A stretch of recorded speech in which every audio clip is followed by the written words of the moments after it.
Köpten beri arak içip жүрдүм эле. Акыркы күндөрү бир ай тынмай арак ичип калдым эле.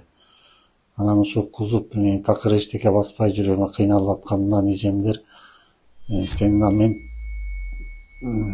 клиникасына алып келишкен. Ал жерде жакшы экен. Врачтарга келип көрүнгөндө эле бооруң аябай чоңоюп кетиптир деп ошол жерден укол алдык, капелин салдым, дем алдым, дем салып атышты. Күнүгө 2 маал демге киргизип, ошо деми да жакшы экен.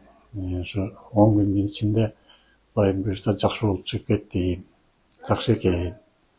Условиясы аябай жакшы. Ошол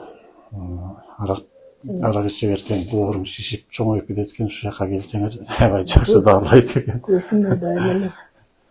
Көзүмө эчтеке көрүнбөй эле ала чакмактап экөө үчөө көрүнүп аябай кыйналгам. Кузуп ичине бир нерсе ичсем эле кайра кузуп, анан бияка келип капелин салып, ошо менен жакшы 2 күндө алгандан кийин кузбай да калдым.